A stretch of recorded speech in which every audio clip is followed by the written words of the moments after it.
오늘 우리 그리스도인의 삶에 마땅히 나타나야 될 중요한 흔적이 한 가지 있습니다. 무엇일까요? 예수의 흔적이에요. 예수의 흔적. 우리가 지나간 자리, 우리가 살고 있는 삶의 자리에는 예수의 흔적이 남아 있어야 합니다. 오늘 성경에 보면 사도 바울이 17절 마지막 절에 자기의 몸에는 예수의 흔적이 있다, 그렇게 이야기하고 있습니다. 왜 사도 바울이요 이 갈라디아서를 마치고 마지막에 자기의 몸에, 내 몸에 예수의 흔적이 있다, 이 말을 표현하고 있을까요? 그것도 아주 담대하게 그렇게 선포하고 있습니다. 오늘 본문의 말씀을 함께 묵상하면서 오늘 우리의 삶 속에 어떻게 하면 예수의 흔적이 남게 될 것인지, 또 사도 바울이 이렇게 강력하게 예수의 흔적을 이야기하고 있는지를 함께 좀 묵상해 보려고 합니다. 오늘 본문 11절을 먼저 보면, 오늘 본문에 사도 바울은 이렇게 얘기합니다. 내 손으로 너희에게 이렇게 큰 글자로 쓴 것을 보라, 그렇게 말합니다. 내 손으로 너희에게 이렇게 큰 글자를 썼다는 거예요. 이 표현이 무슨 표현일까요? 바울은요, 이 갈라디아서 편지를 갈라디아 교회에게 보냈습니다. 교회에서 보내면서 오늘 본문 속에 이 내 손으로 너희에게 이렇게 큰 글씨를 썼다, 이렇게 표현하고 있어요. 여기서 이렇게 큰 할 때 이 큰이라는 단어가 펠리코이스라는 이 헬라어 단어인데요. 이 단어의 의미가 무엇인가 하면 주변의 일반적인 다른 것들보다 눈에 띄게 특출난 것을 표현할 때 쓰는 단어입니다. 이 갈라디아서를 쭉 써져 있는데, 갈라디아서 편지가 써져 있는데, 오늘 유독 우리가 읽었던 본문에는요, 글씨가 크고 특출나게 다른 방법으로, 다른 필체로 쓰여져 있다는 거예요. 왜 사도 바울이 이렇게 표현되어졌을까요? 여기에 대해 여러 가지 학설들이 있고 또 학자들이 여러 가지 이야기들을 하는데, 그 중에 아주 중요한 견해 한 가지가, 저는 이 견해가 맞다고 생각을 합니다. 사도 바울이요, 육신의 연약함이 있었어요. 그리고 이 사도 바울은 시력이 별로 좋지 않았습니다. 그래서 연약하고 시력이 별로 좋지 않아서 가끔 그가 편지를 쓸 때 직접 편지를 쓰기도 하지만 대피를 들어서 쓸 때가 많이 있었거든요. 갈라디아서도 그렇게 쓰여진 편지입니다. 사도 바울이 읽어주면 누군가가 신뢰할 수 있는 사람이 사도 바울의 이야기를 대피를 해서 그렇게 기록을 하죠. 그런데 마지막 이 결정적인 부분 전체를 정리하면서 마지막 써는 오늘 우리가 읽었던 성경의 본문은요, 사도 바울이 직접 썼다는 거예요. 사도 바울이 다른 사람이 대필자에게 맡기지 않고 직접 자기의 필제로 마지막 편지를 마무리합니다. 그렇게 마무리하면서 그 전에 썼던 필체하고 다르겠죠. 사람들은 이 편지를 받아보는 사람들은 사도 바울의 필체가 어떤지 대부분 다 알고 있었어요. 그래서 사도 바울의 필체로 이 편지를 마무리하면서 두 가지 효과가 있었습니다. 첫 번째는 무엇인가 하면 이 편지가 확실히 사도 바울이 보낸 것이라는 것을 증명하는 거예요. 사도 바울의 필체를 남기면서 이것이 바울이 썼던 편지다, 대필해서 썼던 거지만 앞부분은 대필이 있었지만 바울이 친히 쓴 편지다라는 것을 증명하는 것이었고, 또 한 가지는 무엇인가 하면, 앞에 물론 내용도 참 중요하지만 오늘 사도 바울이 직접 쓴 이 편지의 이 결론점, 이 점이 너무너무 중요하다는 거예요. 그렇죠? 갈라디아서 전체의 내용을 마지막 정리하면서 핵심적인 내용을 다시 한번 사도 바울은 우리에게 다루고 있는 것이죠. 이 갈라디아서의 편지의 내용 중에 중요한 주제 한 가지가 무엇인가 하면요, 율법주의와 할례주의에 대한 이야기입니다. 사도 바울이 갈라디아 지역에 들어가서 복음을 전했습니다. 그래서 많은 사람들이 예수를 믿고 교회가 세워졌어요. 바울은 복음을 전하고 교회가 세워지면 또 다른 곳에 가서 복음을 전하는 그런 사역자였습니다. 복음이 다 증거되어지고 교회가 세워지고 다른 장소로 갔을 때 갈라디아 교회에 대한 안 좋은 소문을 듣게 되어져요. 자기가 개척한 갈라디아 교회에 문제가 생겼다는 거예요. 그 문제가 무엇인가 하면 갈라디아 교회에 거짓 선지자, 다른 복음을 전하는 사람들이 들어와서 율법주의와 할례주의에 대해서 강조하며 예수를 믿어야 되지만 예수를 믿을 뿐만 아니라 율법을 철저히 지켜야 되고 할례를 받아야지만 구원을 받을 수 있겠다는 그런 거짓 복음을 전하는 것이 있었던 거예요. 사도 바울의 마음이 너무너무 괴로웠습니다. 할례가 무엇일까요? 할례라는 것은요, 유대인들이 할례를 받음으로 하나님의 백성 되어짐을 상징적으로 자기의 몸에 새기는 것이 할례입니다. 그래서 할례라는 말이 히브리어는 브리트 밀라라는 단어인데, 이 브리트라는 말은 계약관계, 언약관계라는 말이고요, 밀라라는 말은 남성의 생식기의 표피를 잘라내는 행위입니다. 남성의 생식기의 표피를 잘라냄으로 인해서 나는 하나님과의 언약관계 속에 있는 하나님의 백성이다라는 것을 육체에 심어놓은 흔적이 할례입니다. 그래서 이들은 할례를 굉장히 중요하게 여기고 자랑스럽게 여깁니다. 그런데 사도 바울은요, 복음을 전할 때 할례에 대한 것을 강조하지 않습니다. 왜냐하면 사도 바울이 전한 복음은요, 율법의 복음이 아니라 자유의 복음이었었어요. 예수 그리스도의 십자가의 죽으심으로 예수 그리스도의 그 은혜를 믿음으로 말미암아 구원을 얻는다는 놀라운 이 복음의 진리를 전했던 사람이 사도 바울이죠. 근데 사도 바울이 그 은혜의 복음, 자유의 복음을 전했음에도 불구하고 다시 갈라디아 교회에 사람들이 들어와서 거짓된 진리를 전하는 거예요.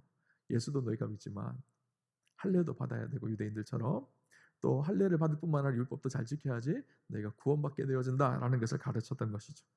사도 바울이 그것 때문에 괴로웠습니다. 그래서 오늘 읽었던 17절에 보면요, 이렇게 얘기합니다. 이후로는 누구든지 나를 괴롭게 하지 말라. 이 편지를 마무리하면서 제발 이 일로 나 좀 괴롭게 하지 말아라, 그렇게 이야기하고 있어요. 그러면서 오늘 보면 12절 13절에 그 할례주의자들에 대해서 그들이 무엇을 잘못하고 있는지를 이야기합니다. 요즘 말로 하면 팩폭하고 있어요. 팩트 폭격을 해주고 있는 거예요. 그 내용이 무엇인가 하면 그들이 할례를 받으라고 하는 이유가 무엇인가 하면 첫째는 유대인으로부터 받는 박해를 피하기 위함이라는 것입니다. 오늘 보면 12절 말씀 우리 같이 한번 읽어볼까요? 같이 보겠습니다. 무릇 육체의 모양을 내려 하는 자들이 억지로 너희에게 할례를 받게 함은 그들이 그리스도의 십자가로 말미암아 박해를 면하려 함뿐이라. 무슨 말씀인가 하면요, 당시 바울의 시대는요 그리스도인들이 핍박을 받던 시대예요. 그 핍박의 주체가 누구인가 하면 유대인들이었습니다. 바리새인들이었어요.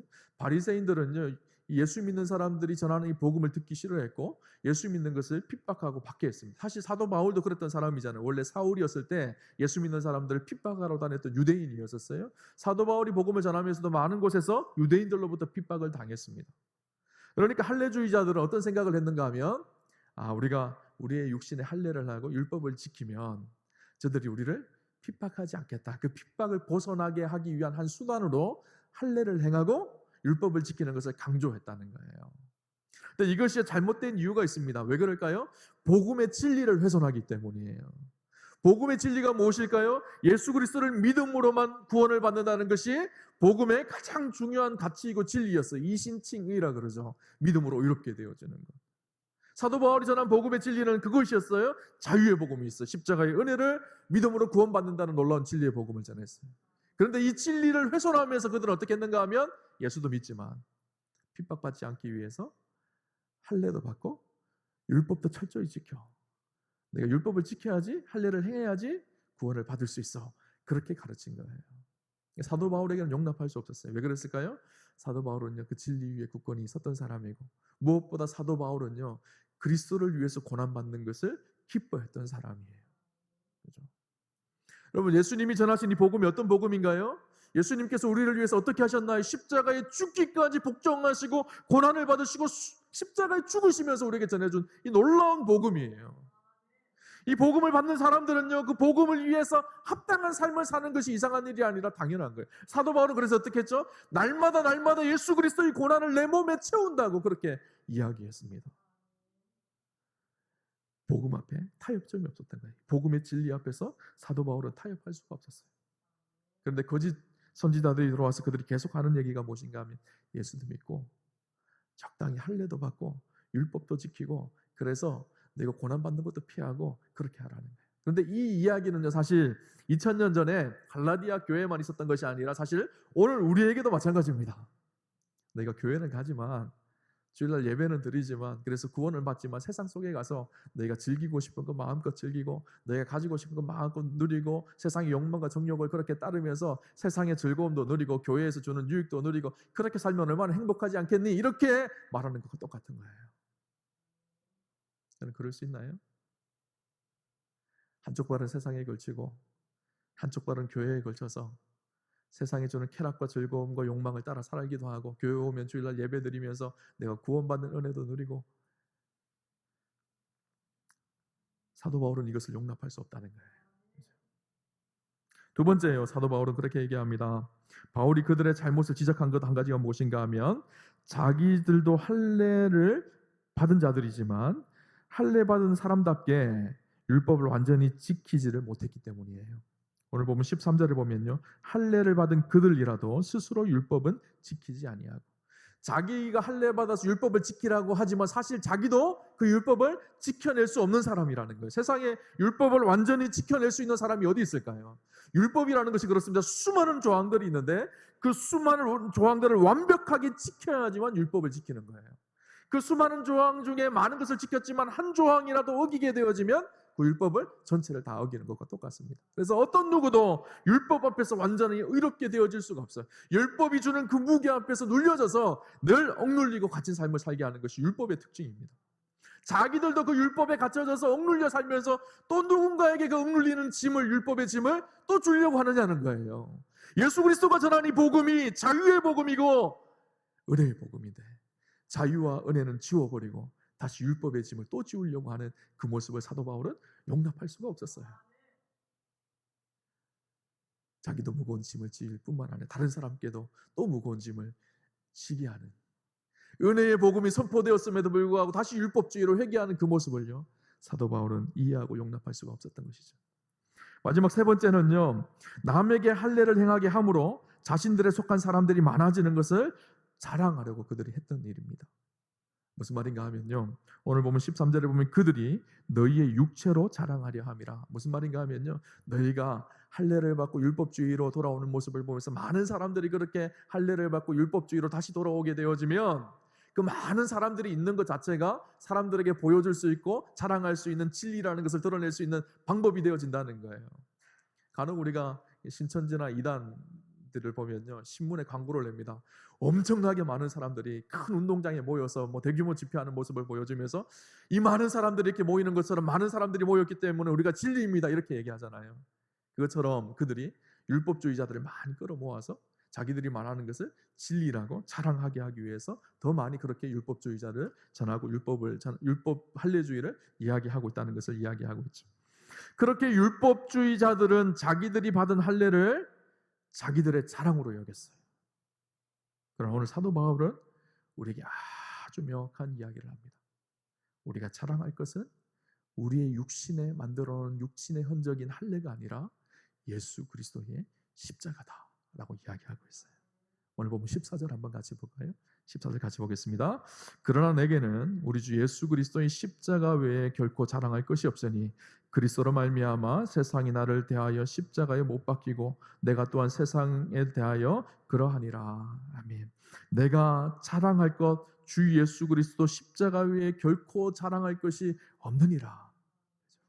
유대인들은요, 할례주의자들은요, 율법주의자들은 자기의 몸에 새겨진 할례를 자랑하고 자기가 율법을 철저히 지키는 것을 자기의 의라고 생각했어요. 그것이 자기의 자랑거리였어요. 그러나 사도 바울은 그렇게 얘기합니다. 이것이 나의 자랑거리가 아니라 내 안에 내가 어떤 의를 이루어서 그것이 나의 자랑이 아니라 내가 자랑할 수 있는 것은 예수 그리스도의 십자가밖에 없습니다. 십자가만 자랑합니다. 그 십자가의 은혜가 있는 사람은요, 할례나 무할례나 그것이 아무것도 아닙니다. 할례를 받아도 할례를 받지 않아도 그것이 중요한 것이 아니라는. 그래서 15절에 뭐라고 얘기하는가 하면요, 그렇게 얘기합니다. 할례나 무할례가 아무것도 아니로되 오직 새로 지으심을 받는 것만이 중요하니라. 할례도 중요하지 않고 안 받는 것, 이것이 중요한 것이 아니라 우리가 정말 중요한 것이 있는데 그리스도의 십자가로 내 삶이 새롭게 변화되어진 것, 이것이 진짜 중요하다는 거예요. 그래서 고린도후서 5장 17절 말씀 우리가 잘 아시죠? 그런즉 누구든지 그리스도 안에 있으면 새로운 피조물이라. 이전 것은 지나갔으니 보라 새 것이 되었느니라. 우리가 그리스도 안에서 누리고 기뻐하고 자랑해야 될 것이 있습니다. 그것이 무엇일까요? 내가 어떤 의를 이루어서 내가 무엇을 잘하여서 그것이 우리의 자랑거리가 아니라 내 안에 있는 예수 그리스도 십자가, 내 안에 행하신 하나님의 놀라운 일들. 진짜 할례 받는 것은 무엇일까요? 육신의 흔적을 남기는 것이 할례가 아니라 진짜 할례 받는 것은요, 그리스도 안에서 우리의 마음이 새롭게 변하는 거예요. 옛사람은 죽고 이제는 그리스도 안에서 새 사람이 되어서 새롭게 살아가는 것, 그리스도 안에서 하늘나라 백성이 되어서 하늘나라 백성으로서의 라이프 스타일을 가지고 새로운 삶을 살아가는 것, 그것이 우리의 자랑인 거예요. 그것이 진짜 할례예요. 사도 바울이 로마서 2장에 그렇게 얘기합니다. 로마서 2장 28절을 보면요, 무릇 표면적 유대인이 아니요 표면적 육신의 할례가 할례가 아니리라. 표면적으로 드러나는 유대인, 이 유대인이 진짜 유대인이 아니고 육신의 할례를 행했다. 그 육신의 할례가 진짜 하나님의 백성이 되는 진짜 할례가 아니라는 거예요. 그러면서 뭐라고 얘기하는가 하면 29절에 이렇게 얘기합니다. 오직 이면적 유대인이 유대인이며 할례는 마음에 할지니 영에 있고 율법 조문에 있지 아니한 것이라. 그 칭찬이 사람에게서가 아니요 다만 하나님에서니라. 육신의 할례가 진짜 할례가 아니라 이면적 할례, 마음이 하는 할례가 진짜 할례라는 거예요. 사람들은요, 유대인들은 육신의 할례를 자랑합니다. 그러나 우리가 진짜 자랑할 것은 예수 그리스도의 십자가로 받은 마음의 할례라는 거예요. 사람들은 육신의 유대인이라고 자랑합니다. 그러나 진짜 하나님의 언약 백성인 그리스도 안에서 변화되어진 우리의 삶이 진짜 우리가 자랑해야 될 우리 진짜 할례라는 것을 이야기해주고 있어요. 사람들은 자기 안에 이루어진 그 일들을 자랑하지만 진짜 자랑하시는 분이 우리를 자랑하고 우리를 기뻐하실 분이 하나님이라는 것을 사도 바울은 우리에게 이야기해주고 있는 것이죠. 그러면 사도 바울은요 17절에 이런 결론을 내립니다. 이후로는 누구든지 나를 괴롭게 하지 말라. 다시는 이런 문제로 너희가 나를 괴롭게 하지 않았으면 좋겠다. 다시는 이런 율법주의 문제 때문에 너희가 이런 아픔을 겪지 않고 이런 고통을 겪지 않았으면 좋겠다. 그러면서 내가 내 몸에 예수의 흔적을 지니고 있느라 그렇게 얘기합니다. 사도 바울이 할례를 나도 할례를 해서 할례의 흔적이 내 안에 있다 이렇게 표현한 것이 아니라 내 안에는 예수의 흔적이 있다. 그렇게 이야기하고 있어요. 여기서 흔적이라는 말이 참 재미있습니다. 흔적이라는 말이요. 헬라어로는 스티그마라는 단어예요. 스티그마. 많이 들어보셨죠? 스티그마. 이 스티그마라는 단어는 어떤 의미인가 하면요. 노예가 종으로 끌려오면요. 그 노예에게 몸에 이 낙인을 찍잖아요. 이 사람은 이제 노예입니다.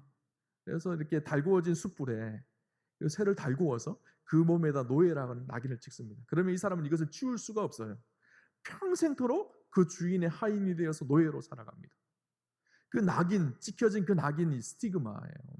사도 바울은 자기 안에 예수의 흔적, 예수의 스티그마가 찍혀져 있다는 거예요. 이 스티그마의 의미는 무슨 말인가 하면 이제는 내가 그 사람의 소속이 되어졌다는 거예요. 그 사람의 것이 되어졌다는 거예요. 이제는 내 삶의 이유와 목적은요 그분이라는 거예요. 예수의 흔적이라는 말은 어떤 의미일까요? 이제는 내 삶의 이유와 목적이 예수라는 거예요. 이제 내가 예수에 속하여서 예수를 위해 살아가는 예수에 속한 자라는 말이에요. 예수의 흔적, 예수의 스티그마라는 단어입니다. 사도 바울은요 자기의 몸에 예수의 흔적이 새겨졌다라고 이야기합니다. 사도 바울의 몸에 어떤 예수의 흔적이 새겨졌을까요? 자기 몸에다가 타투라 그러죠. 그렇게 해서 예수 그리스도 이렇게 새겨놨을까요? 사도 바울이 오늘 예수의 흔적이 있다는 것은요 일단은 마음 안에서 예수 그리스도를 구조로 영접드리고 이제는 예수를 위해 살아가는 그 삶을 의미합니다. 진짜 사도 바울의 몸에도요 그런데 예수의 흔적이 있었어요. 예수의 스티그마가 있었어요. 그것이 무엇이었을까요? 예수님 때문에 고난받고 핍박받으며 새겨진 자기 안의 상처가요 육신의 흉터가요 예수의 흔적, 예수의 스티그마였었어요. 사도 바울의 몸에는요 지워질 수 없는 흔적이 있었어요. 십자가 때문에 받은 고난, 예수님을 전하다가 당하는 고난, 그 고난의 흔적이요 사도 바울의 몸의 구석구석에 상처처럼 그렇게 흉터가 되어서 심겨져 있었던 거예요. 고린도후서 11장 24절에서 27절을 보면 이렇게 기록합니다. 유대인들에게 사도 바울의 고난을 이야기한 자기가 어떤 고난을 십자가의 복음을 전하다가 어떤 고난을 당했는지를 이야기해요.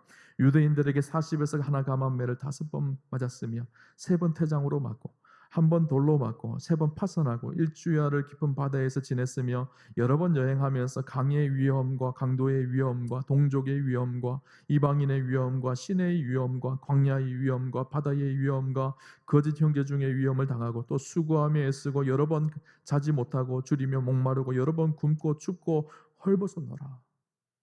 바울이요 복음 때문에 당한 고난을 쭉 열거를 합니다. 그 서두에 뭐라고 얘기하는가 하면 40에 하나 감한매를 5번 맞았다는 거예요. 40에 하나 감한매면 몇 대일까요? 39대죠. 그죠? 당시 율법에는요 40대를 때릴 수가 없었어요. 40대를 때리면 죽을 수 있었기 때문에 이 40대를 매 한 대를 때린다는 것은 지금 우리가 생각하는 작은 해초리 때리는 것이 아니에요.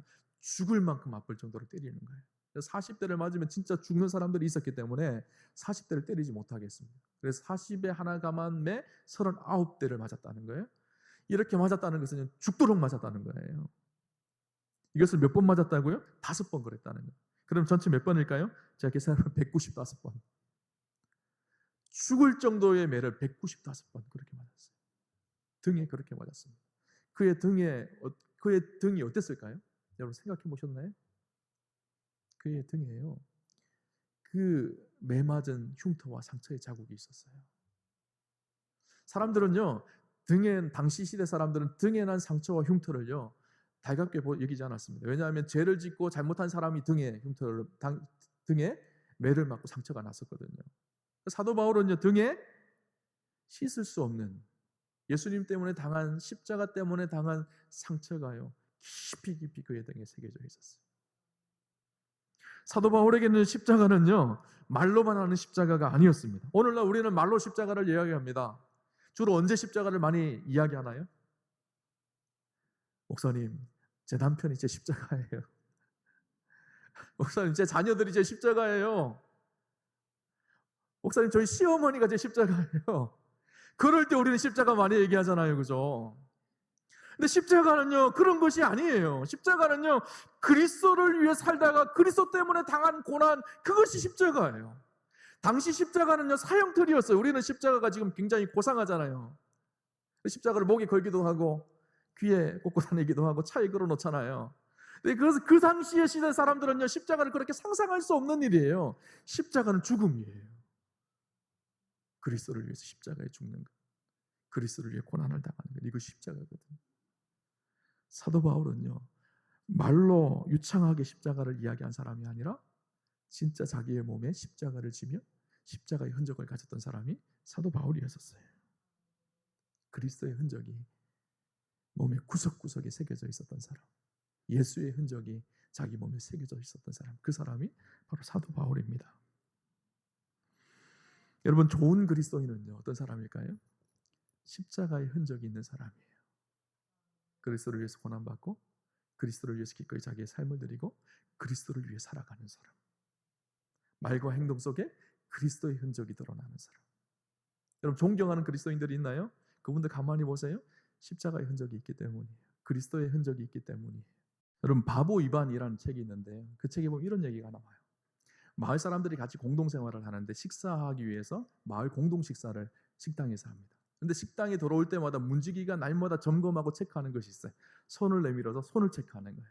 손을 왜 체크하는가 하면 그 마을에 룰이 하나 있는데, 룰이 무엇인가 하면 일하지 않는 사람에게는 밥을 주지 않는다는 거예요.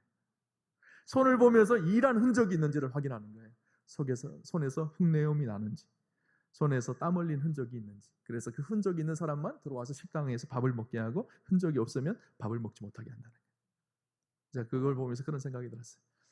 마지막 때 우리가 하나님 앞에 서면 하나님께서 우리의 손을 보시겠구나. 우리의 손에, 우리의 삶에 예수의 흔적이 남아있는지 그것을 확인하시지 않을까라는 생각이 들었어요. 많은 사람들이 그렇게 착각합니다. 교회를 오래 다니고 교회에서 직분을 받으면 나는 목사이기 때문에, 나는 장로이기 때문에, 나는 권사이기 때문에 내 삶 속에 예수의 흔적이 있을 거다라고 생각을 하죠. 여러분, 직분이 우리의 흔적이 아닙니다. 아무리 목사라고 하더라도, 아무리 오랫동안 교회에 다녔다고 하더라도 그것이 우리의 흔적이 아니라 진짜 예수 안에서 삶으로 살아내는 십자가의 흔적이 있는 것, 그것이 진짜 예수의 흔적인 거예요. 저는 오늘 축복하기에 우리 우암교회 성도님들의 삶의 흔적 속에는 예수님만 낳는 그런 축복과 은혜가 있으셨으면 좋겠어요. 그래서 마지막 하나님 앞에 섰을 때 예수의 흔적을 보고 착하고 충성된 종아 내가 잘하였다, 그렇게 칭찬받는 저 여러분 되시기를 주님 이름으로 축원합니다.